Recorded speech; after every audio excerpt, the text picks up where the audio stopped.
KPU Stop, Pemilih Berdaulat, Negara Kuat. Bersama Yeti Nurhayati, Divisi Sosialisasi, Partisipasi Masyarakat, dan Pendidikan Pemilih KPU Kota Tasikmalaya. Teman pemilih, hari ini kita akan membahas tentang peran TNI maupun Polri dalam menyongsong pemilu serentak 2024.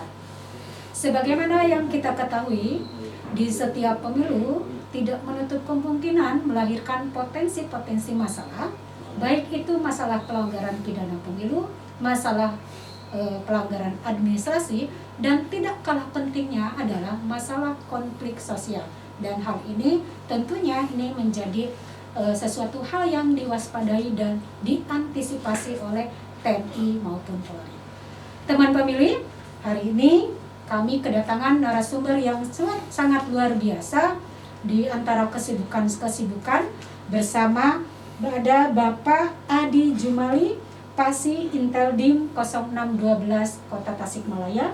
Assalamualaikum Pak Adi, apa kabar? Waalaikumsalam warahmatullahi wabarakatuh. Alhamdulillah baik. Ada juga Bapak Kompes Sehet SHMH, beliau sebagai Kabag Ops Polresta Tasikmalaya Kota. Assalamualaikum Pak Sehet, apa kabar? Waalaikumsalam warahmatullahi wabarakatuh. Dan didampingi Bapak Haji Bambang Setiawan SH, beliau sebagai Kepala Divisi Hukum dan Pengawasan. Apa kabar? Assalamualaikum Pak Haji. Alhamdulillah, sehat walafiat. Alhamdulillah. Terima kasih Bapak, di antara kesibukan bisa meluangkan waktu untuk menjadi narasumber. Dan alhamdulillah hari ini walaupun yang kami undang adalah Bapak Kapolres sama Bapak Dandim, tetapi mereka juga sangat sibuk, tetapi ini tidak mengurangi semangat untuk menyampaikan nanti peran TNI maupun Polri untuk menyongsong pemilu 2024. Ini yang jadi pertanyaan nih Pak.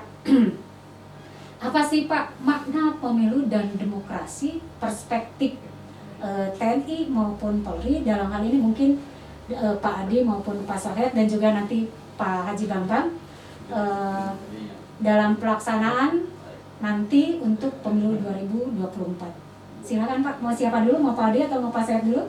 Boleh Pak. Oh, baik. Baik. Untuk menjawab apa itu pemilu yang demokratis, ya, bahwa pemilu itu sendiri merupakan salah satu implementasi demokrasi yang sering dimaknai sebagai dari rakyat, oleh rakyat, dan untuk rakyat, yaitu pemilihan wakil-wakil kita yang akan duduk di DPR maupun di pemerintahan seperti presiden. Ya aja Pak. Ya. Mungkin dilengkapi sama Pak Adi. Terkait masalah fakta pemilu dan demokrasi, perspektif TNI maupun Polri, pemilihan umum itu sebagai sarana demokrasi yang telah digunakan sebagai bagian negara di dunia termasuk Indonesia, yaitu melalui pemilihan umum, memungkinkan semua pihak bisa terakomodasi apa yang diinginkan dan diceritakan sehingga terwujud kehidupan yang lebih baik dan menjadi salah satu indikator stabil dan dinamisnya demokrasi suatu bangsa. Dengan pemilihan umum, rakyat Indonesia ikut turut aktif dan secara langsung maupun tidak langsung akan mempengaruhi pemilihan umum legislatif, baik pemilihan umum presiden secara langsung yang sudah berjalan tanpa adanya kekerasan, kemudian merupakan prestasi bagi sejarah bangsa Indonesia. Oke, sip ya.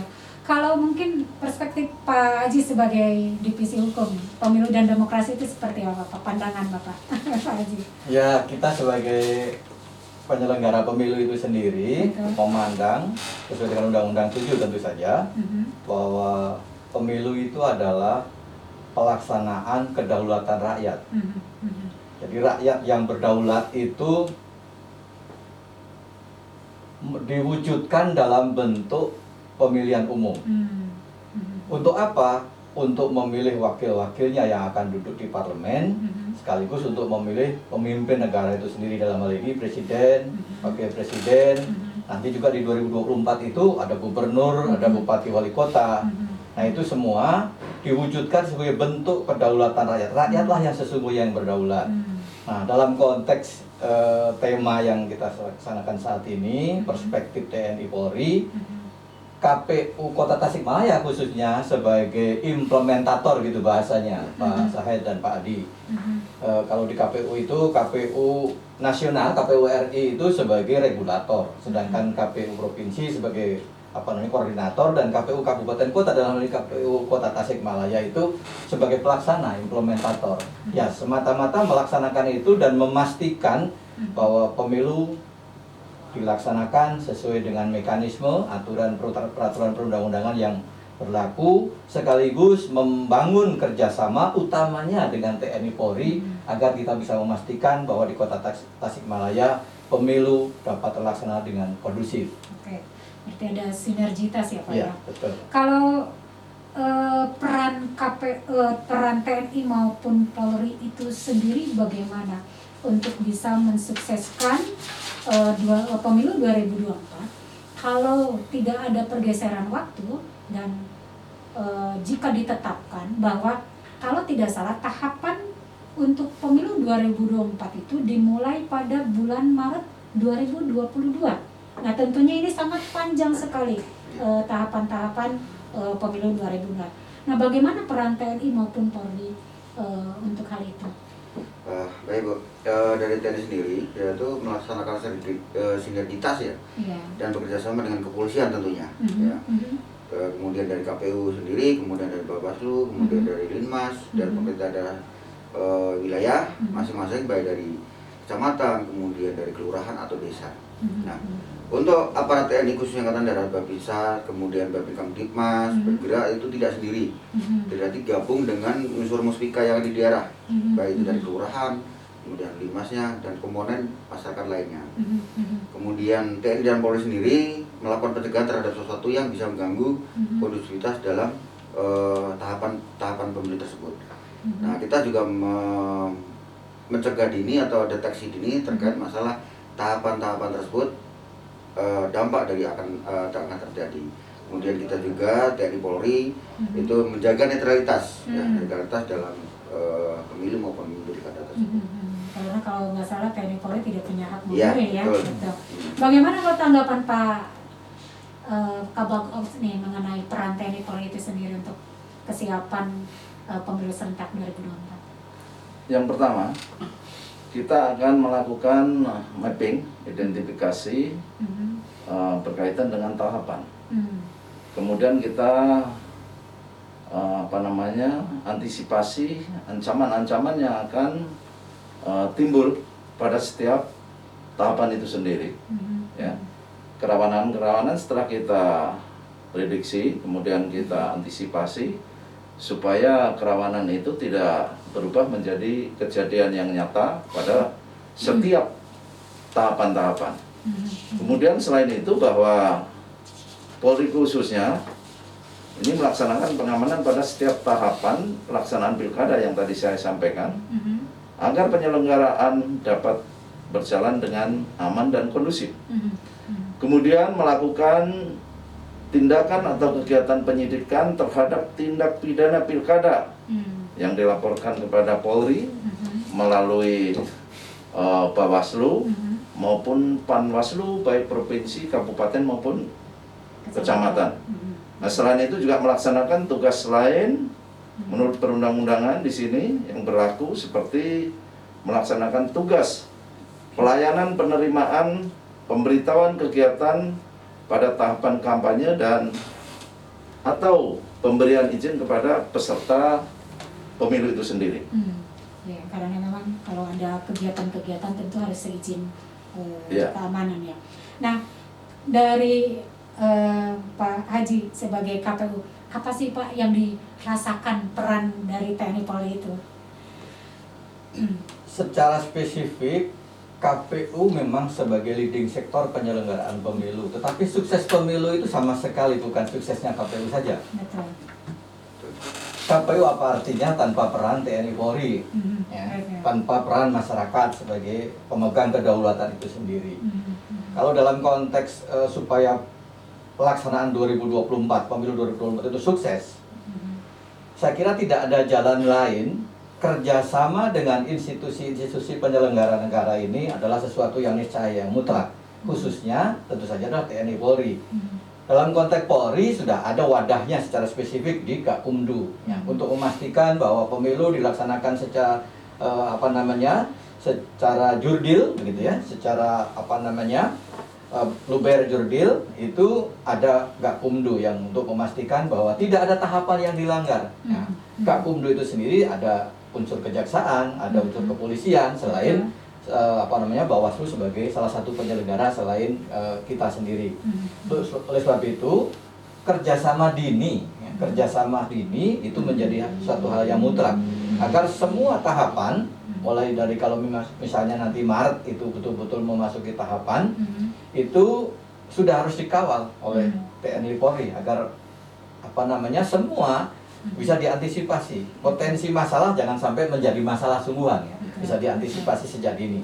Sehingga dengan demikian sukses pemilu 2024 adalah sukses bersama. Kondusivitas Tasikmalaya harus kita bangun bersama, tidak berdiri sendiri-sendiri.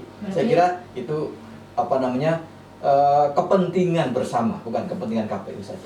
Berarti sebagai penyelenggara sangat merasakan peran TNI Sangat. untuk pengamanan kondusivitas pelaksanaan sangat. pemilu. Betul. Wah, luar biasa nih Pak Adi dengan Pak Serahet nih, berarti memang kuncinya adalah keamanan, bagaimana melaksanakan pemilu itu kondusif dan aman ya. Pertanyaan selanjutnya adalah, ini mungkin flashback ke belakang ketika pelaksanaan pemilu serentak 2019. Karena ini tahu pada tahun itu adalah pemilu serentak pertama yang mungkin dirasakan oleh KPU sendiri sangat berat dan sehingga banyak korban. Nah, pengalaman kemarin waktu pengamanan pemilu 2019, strategi apa yang dilakukan oleh TNI maupun Polri sehingga pelaksanaan pemilu 2019 berjalan sukses, kondusif dan aman, Pak? Silakan Pak Adi maupun Pak Saiful, silakan. Ya, tentunya Bu, strategi TNI dan Polri dalam menyelesaikan kemarin pemilu 2019 tidak lepas karena kita ini mempunyai organisasi intensif di daerah-daerah, ya, sampai dengan desa-desa, kemudian jumlah personilnya juga besar, sehingga mempunyai kekuatan untuk menjaga keamanan dan kelancaran dalam pelaksanaan pemilu tersebut. Nah, khususnya untuk TNI dan Polri sendiri adalah mempunyai tanggung jawab yang besar dalam pemilu yang memang harus dilaksanakan dan menunjukkan bahwa Indonesia adalah negara demokrasi. Meski dari sudut pandang keamanan kontingensi ini akan membelah masyarakat pada pilihan-pilihan sehingga dapat menjadi konflik. Tetapi dari kita juga dari awal saya sampaikan ada deteksi dini, cegah dini dengan mengantisipasi, kemudian ada lapor cepat. Nah, inilah yang kita selalu sampaikan kepada bawahan ataupun kepada rekan-rekan yang ditugas di lapangan untuk segera melaporkan apabila terjadi timbul istilahnya muncul bibit-bibit yang tidak bagus untuk merusak daripada penyelenggaraan pemilu. Tentunya kita antisipasi yaitu dengan TNI Polri. Nah, TNI Polri inilah ya dua unsur yang tidak memiliki pilih tetapi mempunyai kekuatan yang besar di dalam menenangkan atau dalam arti ya situasi yang mungkin akan memanas kita dinginkan dulu. Jangan sampai akan terjadi apa yang disampaikan Pak Sohya tadi. Jangan sampai terjadi hal yang tidak diinginkan gitu. Gitu saja. Ya, berarti strategi yang dilakukan pada pemilu 2019 seperti itu. Iya. Kalau dari Polri itu sendiri, dalam hal ini Polresta Tasikmalaya? Baik, kami tambahkan, kita belajar dari pengalaman pemilu serentak pertama pada tahun 2019. Betul. Yang tadi disampaikan oleh Ibu bahwa memang cukup melelahkan. Ya. Untuk tahapan-tahapan awal itu memang bisa terjaga. Tapi ketika sudah masuk pada tahapan inti, ya, khususnya tahapan pemungutan suara sampai dengan rekap suara di TPS, ini hendaknya perlu ditinjau ulang. Dalam arti bahwa hak pilih yang akan melakukan pemungutan suara di sebuah TPS itu perlu diperhatikan jumlahnya. Karena dengan banyaknya yang dipilih, tentu masing-masing pemilih hak pilih itu memerlukan waktu yang cukup lama dalam proses pencoblosannya.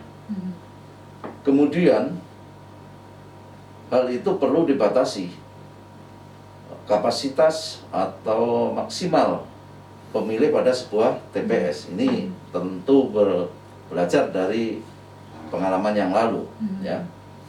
Banyaknya informasi petugas langsung di TPS baik KPPS maupun anggota yang kelelahan sehingga sampai maaf meninggal dunia. Hal itu menjadi pelajaran baik untuk pemilu serentak pada tahun 2024.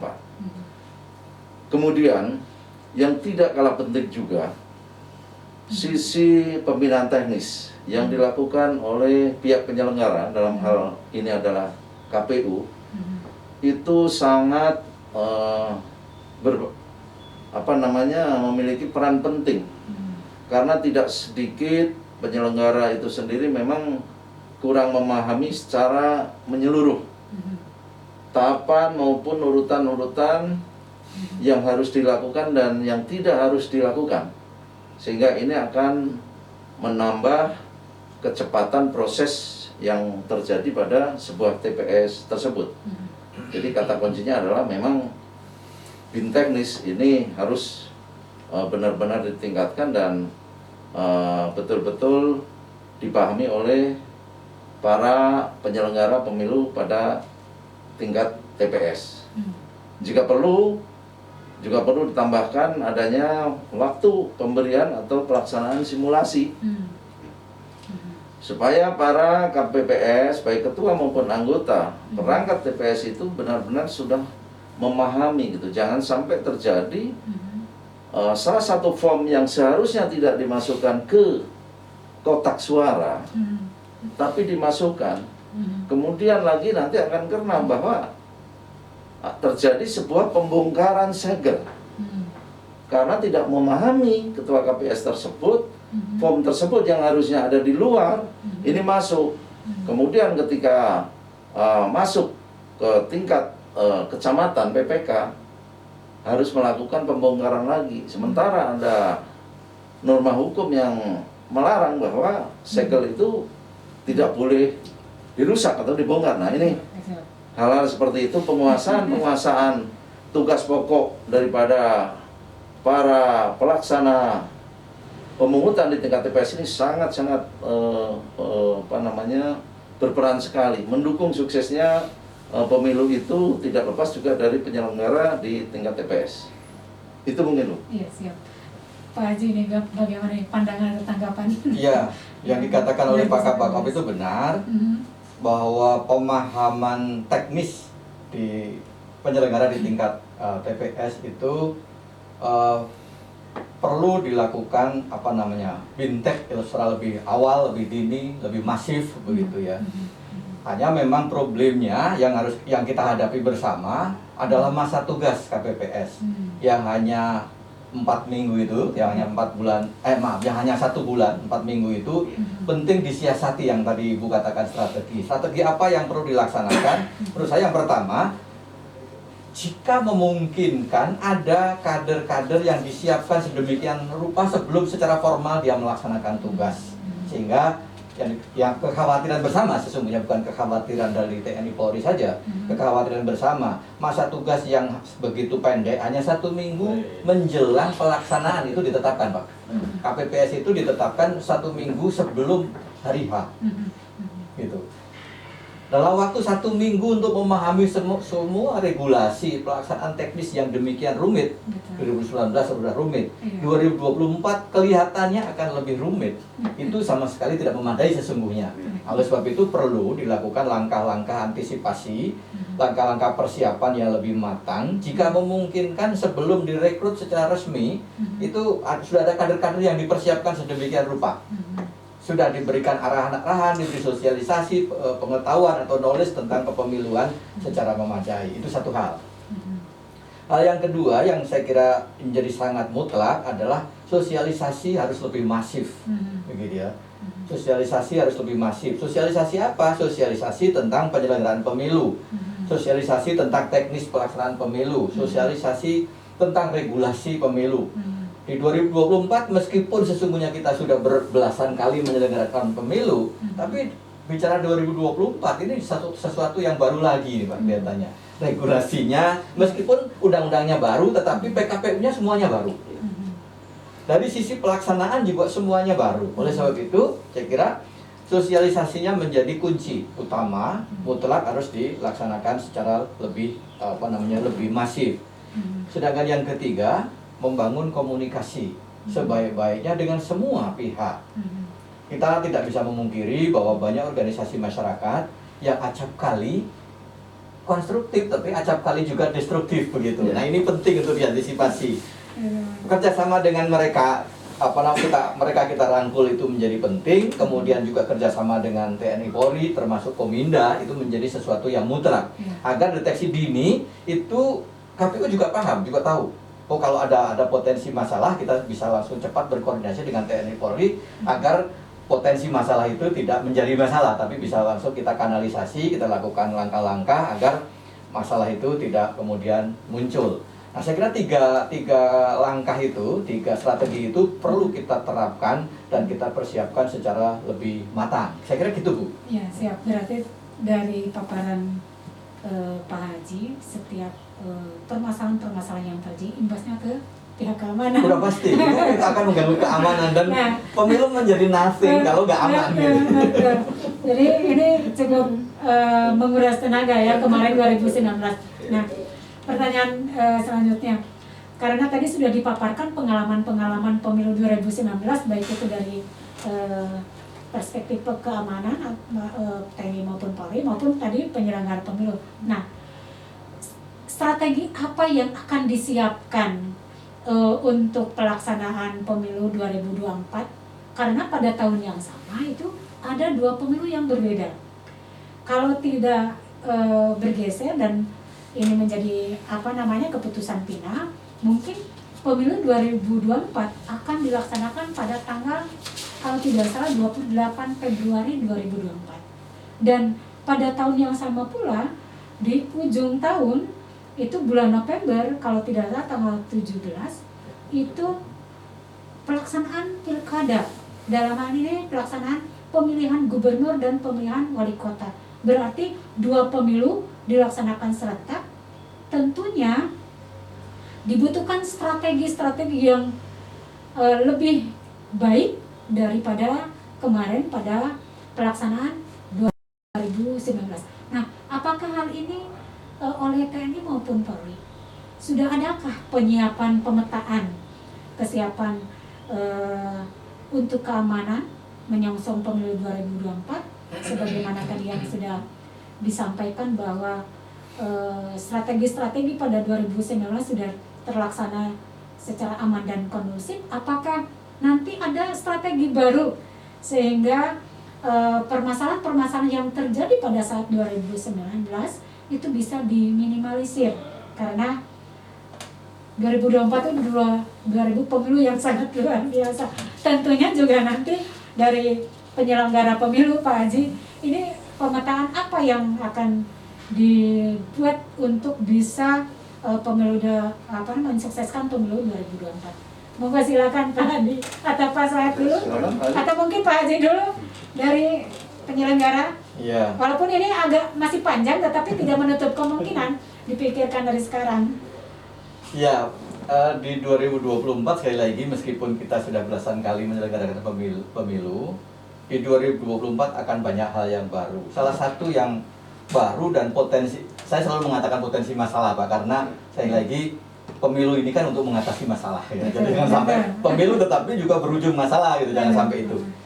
Potensi masalah yang sudah nyata kelihatan adalah adanya irisan antara penyelenggaraan pemilu untuk memilih presiden, wakil presiden, dan DPR, DPD sebagai basis atau sebagai dasar untuk dijadikan pijakan dalam penyelenggaraan pemilihan gubernur, wakil gubernur, bupati, wakil bupati, wali kota, wakil wali kota. Waktunya hanya terpaut kurang lebih hanya 9 bulan atau 8 bulan efektif. Bahkan kalau dihitung berdasarkan penyelesaian sengketa, nggak mungkin nggak lah ya ada sengketa di MK itu, rasanya tidak mungkin tidak gitu ya Pak, hampir pasti ada. Kalau dihitung dari selesainya sengketa di mahkamah, bahkan kemungkinan hanya ada jeda waktu kurang lebih 3 bulan. Kalau kasusnya terjadi seperti pemilu 2020 yang sampai saat ini ternyata belum tuntas Pak, di Nabire masih kemarin masih sedang ini begitu. Sudah kebayang. Basis yang akan dijadikan sebagai pijakan untuk menentukan calon di pemilihan November, pemilihan gubernur, wakil gubernur, bupati, wakil bupati, wali kota, wakil wali kota, itu belum selesai Pak. Ini rumit gitu, ini rumit. Oleh sebab itu perlu dilakukan persiapan yang amat sangat ekstra gitu ya. Ini saya kira bombastis ya. Tapi maksud saya begini, untuk memastikan agar masalah yang kita khawatirkan itu tidak terjadi, data dasar yang akan dijadikan basis untuk menentukan pemilihan pemilih pilkada ya, supaya gampang, pilkada itu tuntas sebelum persiapan pelaksanaan pemilihan itu dilaksanakan, maka diharapkan penyelenggaraan pemilu ini bisa relatif bersih. Kalau ada sengketa, sengketanya lebih sederhana. Oleh sebab itu, menjadi amat sangat penting menyampaikan, mensosialisasikan regulasi tentang penyelenggaraan pemilu di Februari 2024 itu secara jauh lebih masif, agar kemungkinan terjadinya sengketa itu tidak sengketa yang sangat serius, yang tidak berkepanjangan di MK, sehingga hasilnya bisa diharapkan sudah bisa final itu paling telat itu di bulan Mei, paling telat itu sudah harus tuntas tas, tidak boleh lagi ada ekses. Kalau diharapkan itu selesai di bulan April atau anggaplah paling telat itu pahit-pahitnya itu di bulan Mei, maka irisan yang besar antara penyelenggaraan pemilu dan pemilihan tadi, saya kira kita bisa melakukan kanalisasi lebih efektif, lebih terpetakan, lebih terbaca persoalan-persoalannya. Tapi kalau ternyata misalnya ekses penyelenggaraan pemilu di Februari ini tidak tuntas di bulan April atau pahitnya bulan Mei, saya khawatir penyelenggaraan pemilihan di November akan terganggu. Nah, lalu apa yang harus dilakukan oleh penyelenggara dalam hal ini pemilu? Tadi, sosialisasi masif ya. Pengetahuan tentang kepemiluan harus dipersiapkan dari awal oleh penyelenggara, termasuk calon penyelenggara di tingkat ad hoc yang tadi Pak Kabakop singgung, yaitu di tingkat di level KPPS. Sesungguhnya selain KPPS juga di PPS maupun PPK.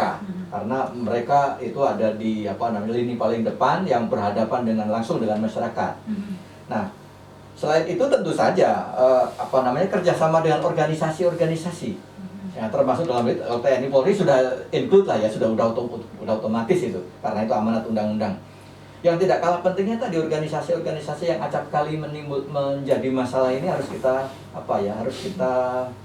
rangkul, harus kita rangkul untuk kita jadikan mitra kerja. Kalau mereka kita aku, insya Allah potensinya untuk ganggu menjadi lebih minimal gitu. Tapi kalau mereka itu kita tidak rangkul, tidak kita aku, saya khawatir mereka akan mengganggu begitu. Nah, kalau itu mengganggu, ya tentu saja ekses tadi bisa terjadi. Selain itu, yang terakhir menurut saya adalah peserta pemilu sendiri. Betul. Nah, ini kan peserta pemilu, bapak-bapak masih ingat ya, di pemilu 2019 itu peserta pemilu yang rewel, Pak. Rewel luar biasa. Nah, kita harapkan peserta pemilu nanti memiliki pemahaman yang sama, perspektif yang sama, bahwa penyelenggaraan kedaulatan rakyat ini bukan untuk siapa-siapa, bukan untuk pemerintah, bukan untuk KPU, tapi untuk semuanya, termasuk beliau-beliau, untuk pemimpin partai politik sebagai peserta pemilu. KPU harus memastikan ketidakperpihakannya. KPU harus memastikan bahwa tidak akan terjadi celah kecurangan. Itu harus dipastikan.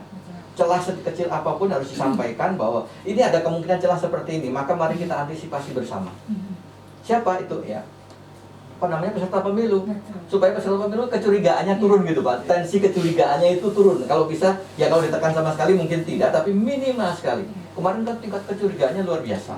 Apalagi kalau tidak salah peserta pemilu sekarang ada penambahan partai. Ya, di antaranya. Jadi semakin banyak partai Betul. yang Nah, kalau kecurigaan itu bisa kita tekan, insya Allah pekerjaan kita semua, ya, pekerjaan penyelenggara, pekerjaan TNI Polri, insya Allah bisa lebih rileks. Artinya bukan berkurang, tapi lebih rileks lah, tidak tegang lagi, tidak ada ketegangan. Saya kira itu langkah-langkah yang penting menurut kami sebagai penyelenggara, terutama dari aspek regulasi supaya dipastikan itu terjamin begitu. Nah, bagaimana nih Pak Adi maupun Pak Soed tadi paparan, mungkin ini akan menjadi bahan strategi keamanan bahwa potensi-potensi masalah tidak menutup kemungkinan itu pasti akan terjadi. Ya.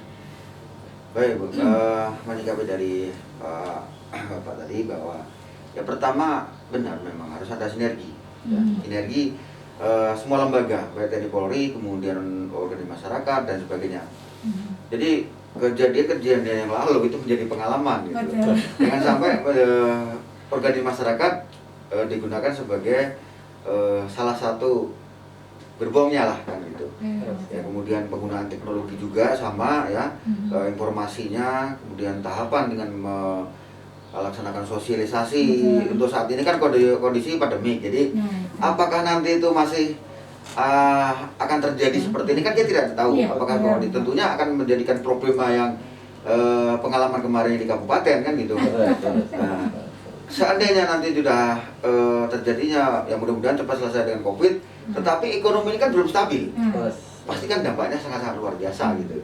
Karena kondisi ekonomi itu jujur saja masyarakat tentunya dengan iming-iming dan sebagainya pasti dia akan membuat gejolak lagi kan gitu.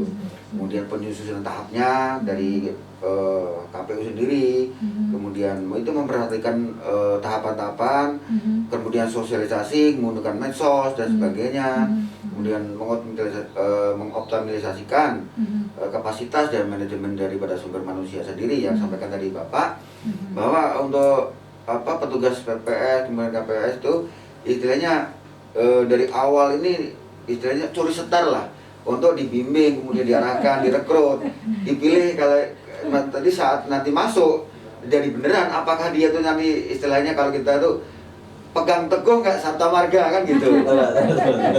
Ya Pak, saya jangan sampai nanti tengah perjalanan dengan waktunya terdadak, nah itu akan menjadi satu kendala.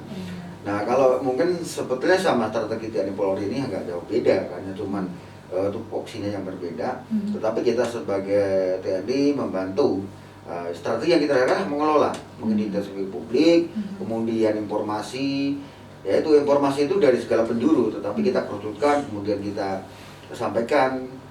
Yang menjadi peran di sini adalah KPU. KPU tentunya harus menggandeng stakeholder yang terkait, khususnya yang disampaikan tadi dari Bampol, kemudian dari TNI Polri.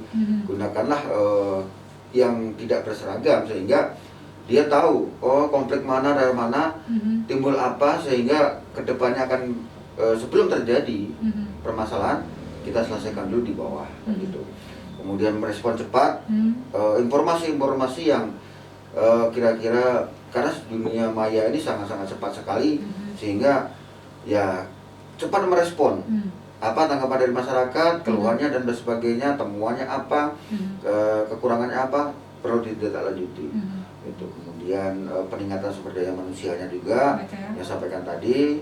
Kemudian monitoring terus, laksanakan evaluasi, kemudian laksanakan istilahnya briefing, temuan-temuan ditindaklanjuti. Jadi evaluasi itu untuk membuat bahwa perencanaan atau kegiatan kedepannya akan lebih bagus gitu. Siap. Gimana pandangan Pak Soed, strategi yang akan dilaksanakan mungkin? Dari dua narasumber tadi, seluruhnya kami sependapat dan setuju. Hanya sedikit menambahkan saja mengenai pemilu serentak di tahun 2024 yang tadi disampaikan. Memang tahunnya sama, namun waktu pelaksanaannya berbeda. Betul. Sedikit kami sampaikan, selain dari yang disampaikan oleh rekan kami dari Pasi Intel Kodim 0612, khususnya dari kepolisian, bahwa kegiatan tersebut masing-masing akan digelar sebuah operasi. Jika diawali dari operasi pemilihan presiden dan DPD dan lain-lain, itu maka bentuk operasinya operasi terpusat. Operasi terpusat artinya seluruh Republik ini melaksanakan yang sama. Kemudian untuk berikutnya operasi yang boleh dikata itu pilkada, pemilihan wali kota dan wakil wali kota, itu operasi kemandirian. Ya, kemandirian. Dari dua kegiatan tersebut operasinya juga akan berbeda. Jadi akan kita kelola masing-masing ya, dari kegiatan tersebut. Ya. Kembali lagi seperti yang kami sampaikan di awal, di masing-masing penyelenggaraan tadi kita akan mapping potensi-potensi kerawanannya ditinjau dari aspek Hipoleses tersebut, ya, ideologi, politik, sosial, budaya, ekonomi dan lain sebagainya. Yang bahasa kami ketika masih bergabung dengan ABRI itu Astagatra, ya, Astagatra, geografi maupun demografi. Itu akan kita mapping, nah, akan kita mapping. Kemudian untuk pelaksana juga tentunya di kegiatan pilkada yang di ujung tahun itu pada saat kegiatan pemilu di awal tahun itu akan berbeda. Akan berbeda di sini kegiatan pemilu yang di awal itu akan segera memasuki tahapan-tahapan inti. Sementara untuk yang diselenggarakan di akhir atau di ujung tahun 2024 itu belum pada tahapan inti. Jadi pengelolaannya tentu berbeda, ya. Kemudian intensitasnya juga tentu berbeda, ya. Jadi akan kita kelola dengan baik, ya. Di internal kepolisian itu menghadapi kegiatan semacam pemilu itu adanya sebuah satgas-satgas, ya. Mulai dari satgas intelijen atau dengan kata lain satgas deteksi, ini akan mendeteksi potensi-potensi kerawanan. Nah, kemudian ada satgas preventif, satgas penegakan hukum dan lain sebagainya. Itu akan selalu berkorelasi antara satgas satu, intelijen, deteksi dan preventif. Nah, itu akan kita kelola. Pada setiap kegiatan tersebut, baik kegiatan di awal Februari maupun di ujung tahun, itu akan kita tentunya SOP kita akan sama, ya. Jika mendapatkan mapping ataupun identifikasi persoalan, maka akan kita kelola dengan persuasif supaya tidak terjadi gangguan nyata, atau bahasa dulu kita ketika masih dengan ABRI itu tidak menjadi ancaman faktual, ya. Tidak menjadi ancaman faktual. Jadi kita kelola dengan persuasif, pendekatan dan lain sebagainya, ya.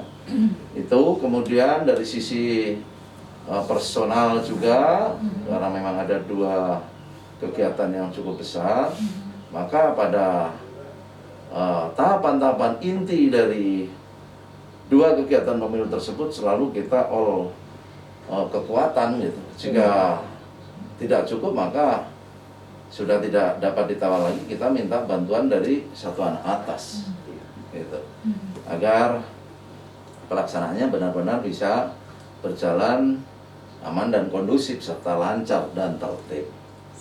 Seperti itu. Kemudian tadi disinggung berkaitan dengan masalah pandemi, kita memang sudah memiliki pengalaman kemarin ketika Pilkada Kabupaten Tasik, kita memang berada pada suasana pandemi.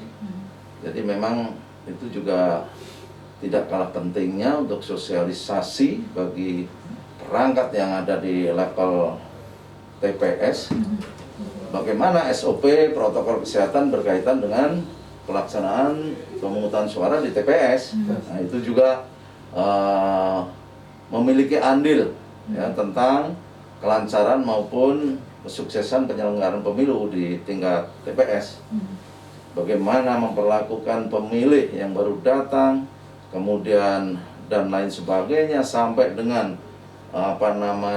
penggunaan sarung tangan, penggunaan ballpoint untuk tanda tangan dan lain sebagainya, itu memang perlu juga gitu. Kalau tidak ya waktu penyelenggaraan di TPS sendiri itu bisa jadi membengkak atau melebihi waktu ya, karena memang kekurang pahaman antara hak pilih gitu. Nah, ini juga sosialisasi terhadap hak pilih, sosialisasi terhadap penyelenggara, ini juga memang diperlukan. Kalau di tahun 2024 ini kita masih ada pandemi, tapi mudah-mudahan segera pandemi ini selesai gitu, sehingga tidak menambah beban dan persoalan baru gitu. Belum lagi yang dipilih yang harus dicoblosnya banyak, regulasinya yang gonta-ganti, kemudian ditambah lagi harus melaksanakan protokol kesehatan. Itu barangkali tambahan dari saya. Siap. Terima kasih Pak Adi, Pak Said, dan Pak Haji. Mungkin closing statement atau harapan dari Pak Adi, dari Pak Said, dari Pak Haji untuk pemilu 2024. Monggo silakan. Mau siapa dulu? Pak Adi dulu. Harapan kita tentunya sama semuanya ya. Jadi aman, tertib dan lancar, tidak ada gejolak yang menginginkan. Itu menjadi pedoman kita. Kalau kekurangan itu wajar, namanya kita setiap kegiatan. Tetapi yang intinya adalah jangan sampai kita khususnya di Kota Tasik ini akan menjadikan suatu atensi dari khususnya di TNI Polri, itu atensi dari pusat. Ya, kita sama-sama mengamankan, yang intinya adalah aman, tertib dan lancar, itu aja. Semua harus kolaborasi, sinergi. Kita bukan perorangan, bukan individuan masalah Tasik, tetapi kita adalah untuk Kota Tasiknya. Siap. Untuk menjalankan Kota Tasik. Dan kalau misalkan nanti terjadi pemilu untuk dari khususnya dari legislatif maupun Pilpres, DPD, ya, itu mengamankan berarti skalanya adalah nasional. Betul. Ya, itu saja sih yang perlu saya sampaikan. Siap. Dari Pak saya sendiri. Baik, harapan kami pada pemilu yang akan datang, kami berharap bahwa warga masyarakat kita semakin dewasa berpolitik, ya, berpolitik yang benar.